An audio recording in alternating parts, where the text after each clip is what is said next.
Hello everybody, నేను Sujini. Welcome to my channel salt and Sujini. ఇవాళ పిల్లలకి ఎంతో ఇష్టమైన ఒక స్నాక్ రెసిపీ అండి, prawns in Alfredo white sauce pasta.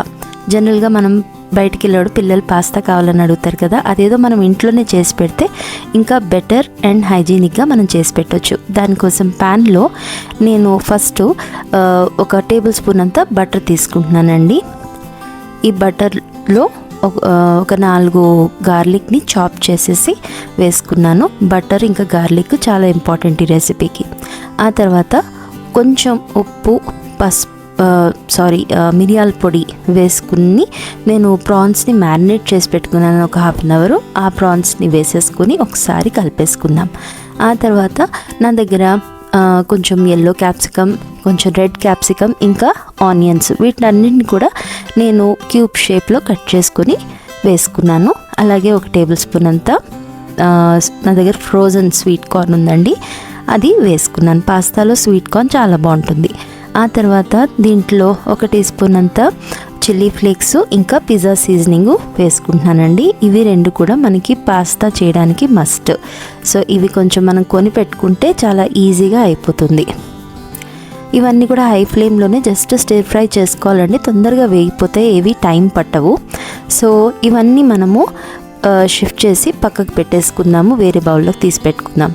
ఇప్పుడు మనం వైట్ సాస్ తయారు చేసుకుందామండి. దీనికోసము మళ్ళీ ఒక 1 టేబుల్ స్పూన్ అంతా బటర్ తీసుకొని దాంట్లోకి ఒక 1.5 టేబుల్ స్పూన్ అంతా మైదా వేసుకొని, ఈ మైదా చాలా మంచిగా వేగిపోవాలి. అది మీకు స్మెల్ అర్థమైపోతుంది, బాగా వేగిపోవాలన్నమాట. స్లోగా కలుపుతూనే ఉండాలండి. ఆ తర్వాత రూమ్ టెంపరేచర్లో ఉన్న 1 కప్ మిల్క్ని మనం స్లోగా గ్రాడ్యువల్గా వేస్తూ కలుపుతూ ఉండాలి, సో దట్ ఉండలు కట్టకుండా ఉంటాయి. మీ దగ్గర విస్కర్ ఉంటే విస్కర్తోని కలుపుకుంటే ఇంకా బెటర్గా మిక్స్ అవుతుంది. ఎటువంటి ఉండలు లేకుండా దాన్ని స్లో ఫ్లేమ్లో పెట్టి అలా కలుపుతూ ఉంటే మీరు చూస్తారు ఈ సాస్ అనేది కొంచెం థిక్ అవుతుంది.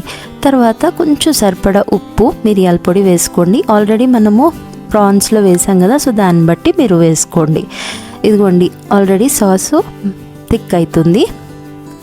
ఇప్పుడు ఈ టైంలో దీంట్లో నేను కొంచెం ఒక 1 క్యూబ్ చీజ్ని నేను గ్రేట్ చేసేసి దీంట్లో వేసుకుంటున్నానండి. ఇది కూడా స్లోగా మనము కలుపుతూ ఉంటే ఈ చీజు దీంట్లో కరిగిపోయి మనకి మంచిగా థిక్ సాస్ అనేది వస్తుంది. ఇది మరీ థిక్గా అయిపోతే మనము పాస్తా బాయిల్ చేసి పెట్టుకుంటాం కదండి, ఆ వాటర్ని మాత్రం పడేయకూడదు, ఆ బ్రాత్ పక్కకు ఉంచుకోవాలి. ఇది థిక్ అయితే పోతుంది సాసు. ఇదిగోండి, నాకు కొంచెం థిక్ అయింది. సో ఆ బ్రాత్ని దీంట్లో కొంచెం ఒక 2 టేబుల్ స్పూన్స్ అంతా నేను యాడ్ చేసుకున్నానండి. సో దాంతో మనకి కావాల్సిన కన్సిస్టెన్సీ వస్తుంది. ఎలా అంటే మన స్పాచులా ఏదైతే ఉందో అది మనము తీసి చూసినప్పుడు దాన్ని కంప్లీట్ ఇలాగా కోట్ చేసేటట్టు ఉండాలన్నమాట కన్సిస్టెన్సీ. అప్పుడు మనకి మన పాస్తాకు కూడా అది మంచిగా కోటింగ్ వస్తుంది. ఆల్రెడీ మనము ఏదైతే ప్రాన్స్ అండ్ క్యాప్సికమ్ది మిక్స్చర్ చేసి పెట్టుకున్నాం కదా, అది ఇంకా బాయిల్ చేసి పెట్టుకున్న పాస్తాని దీంట్లో వేసి ఒకసారి బాగా కలిపేసుకొని, ఇదే టైంలో కొంచెం సాల్ట్, పెప్పర్ కూడా మీరు చెక్ చేసుకోండి. అలాగే చిల్లీ ఫ్లేక్స్ అవసరం పడితే అది, పిజ్జా సీజనింగ్ ఏదైనా అవసరం పడితే అవి యాడ్ చేసుకోండి మీ టేస్ట్ ప్రకారం. మూత పెట్టుకొని ఒక 2 to 3 మినిట్స్ వదిలేస్తే ఫ్లేవర్స్ అన్నీ ఇండ్యూస్ అయిపోతాయి. ఫ్రెష్ క్రీమ్ కూడా నేను ఒక టేబుల్ స్పూన్ అంతా వేసుకుంటున్నానండి. మీ దగ్గర ఉంటే వేసుకోండి, లేకపోతే స్కిప్ చేయొచ్చు, ఇది ఆప్షనల్. పిల్లలు ఎంతగానో ఇష్టపడే ఈ ష్రింప్ పాస్తా అంటే ప్రాన్స్ పాస్తా తప్పకుండా ఒకసారి మీరు ట్రై చేసి చూడండి. చాలా చాలా బాగా నచ్చుతుంది పిల్లలకి. అప్పుడప్పుడు ఇలా చేసి పెట్టాలండి, సో దట్ వాళ్ళకి బయట తినాలనే క్రేవింగ్స్ తగ్గుతాయి కదా. సో రెసిపీ నచ్చితే ఒకసారి నా వీడియోని లైక్ చేయండి. Thank you for watching.